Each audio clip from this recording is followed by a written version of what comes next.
જીવનમાં શાંત બને અને આપણું જીવન આ જન્મ મૃત્યુના ચક્રમાંથી બહાર આવે, એના માટે સદગુરુના શ્રી ચરણોમાં વંદન કરવાનું કહ્યું છે. સદગુરોઃ પાદ પદ્મં યે નિષંધ્યાયન્તિ માનવાઃ નાસ્તિ દુઃખમ ભયમ તેષામ જન્મ મૃત્યુશ્ચ નો તથા. એમ તો દેહ ધારણ કર્યો હોય તો આ દેહનું મૃત્યુ થવાનું.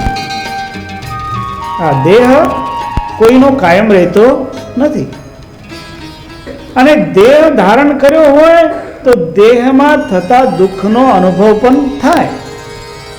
જેમ કબીર સાહેબ કહે કે દેહ ધરે કા દંડ સબ કાહુ કો હોય, બધાને થાય. પણ બધાને દેહ ધારણ કરવાના કારણે થતો દેહ દંડ અનુભવ થતો હોવા છતાં એને અનુભવ કરનારની દૃષ્ટિ જુદી જુદી હોવાના કારણે એક વ્યક્તિ એ દુઃખને અનુભવ કરતા રડે અને બીજાને દુઃખી કરે, અને એક વ્યક્તિ આ દુઃખ તો આવેલું છે એને જ્ઞાન દ્વારા સહજ સ્વીકાર કરી.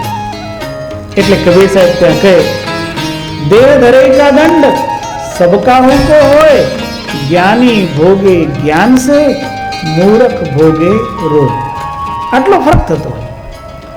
જ્ઞાનીને દુઃખ હોય પણ એ જ્ઞાની એને સમજીને હળવું કરી નાખે, અને જેને જ્ઞાન નથી એને તો એ દુઃખ એટલું મોટું પહાડ જેવું લાગે અને એમાંથી એને નીકળવું મુશ્કેલ લાગે ને પછી એ તો કલ્પાંત કરે, રડે.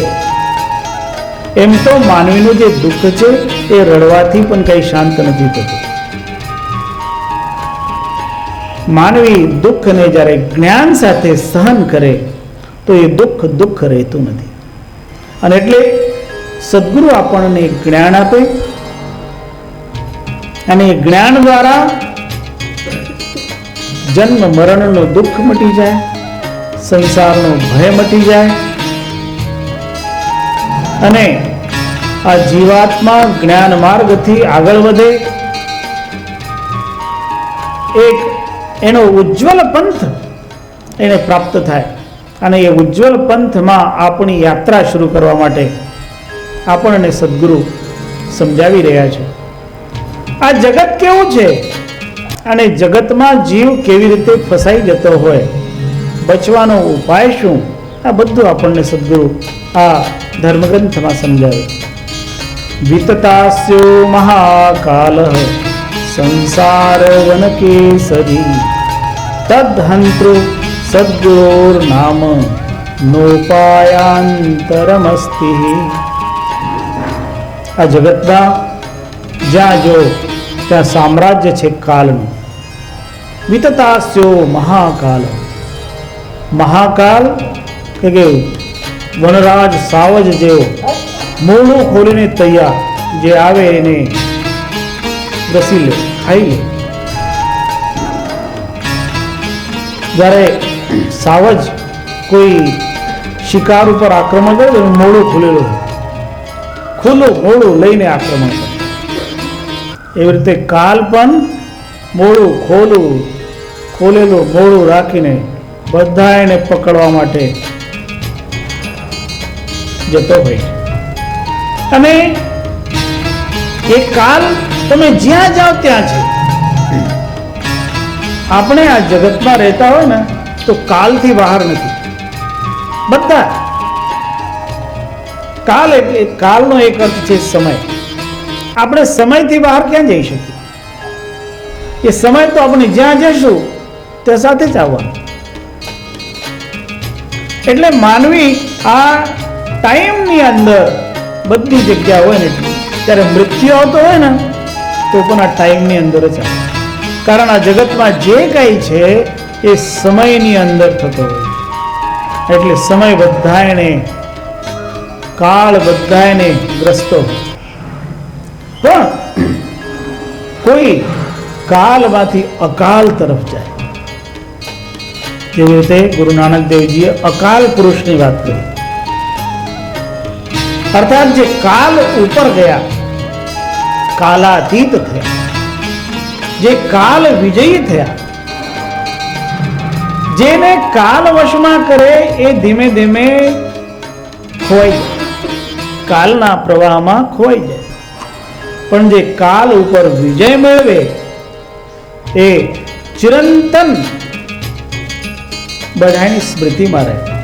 આ શરીર જાય પણ એમની સ્મૃતિ કાયમ. કારણ જે કાલજયી હોય એ એક જગ્યા ઉપર નથી, પછી એ સર્વ જગ્યાએ વ્યાપ્ત થઈ જાય. કાલ અને આકાશ આ બધી જગ્યા છે. કોઈ જગ્યા એવી નથી જ્યાં આકાશ નથી, અને કોઈ જગ્યા એવી નથી જ્યાં કાલ નથી. આકાશ અને કાલ આ બે સમકક્ષ. એટલે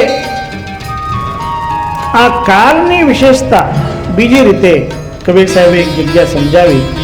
કબીર સાહેબે કાલને નિરંજન કર્યું, કાલને નિરંજન નામ આપ્યું.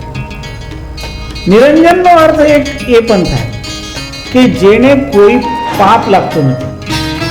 અંજન એટલે પાપ, કાલને કોઈ પાપ લાગતું નથી. એટલે સમય જે છે, સમયની અંદર લોકો પાપ કરતા હોય, જીવ પાપ કરે, કાલને કોઈ પાપ નહીં લાગે. આપણે કોઈ વખત ઘણી વખત એમ કહેતા હોય કે હા હા ભયંકર કળજુગ આવ્યું, આપણે આમ શબ્દો કહેતા હોય, પણ કાલ તો એ જ છે, સમય તો એમનો એમ છે. આપણે કલયુગ, સતયુગ, દ્વાપર, ત્રેતા જે આમ નામ આપીએ ને, એ વ્યક્તિના વ્યવહારના કારણે આપણે એ સમયને નામ આપીએ. એ સમયમાં વ્યક્તિઓનો વ્યવહાર કેવો, જેવી રીતે આપણે સતયુગની વાતો સાંભળીએ તો ત્યારે એમાં વર્ણન આવે કે સતયુગમાં આ જે વ્યક્તિઓ હતા, હંસજનો હતા, એ પરમ જ્ઞાન સંપન્ન હતા. આપણે ત્યાં એક બહુ સુંદર સત્યનામનું કીર્તન આપણે કરતા હોઈએ ત્યારે આ વાત આવે. સત્યલોક કે ऐसी बाता कोटि शशि एक रोम लजाता तहाँ पर हंसा करत किलोल सत्यनाम सत्यनाम सत्यनाम बोल. થોડું સત્યનામનું કીર્તન. સત્યનામ ભજો સત્યનામ ભજો સાચા સંત થવા સત્યનામ ભજો સત્યનામ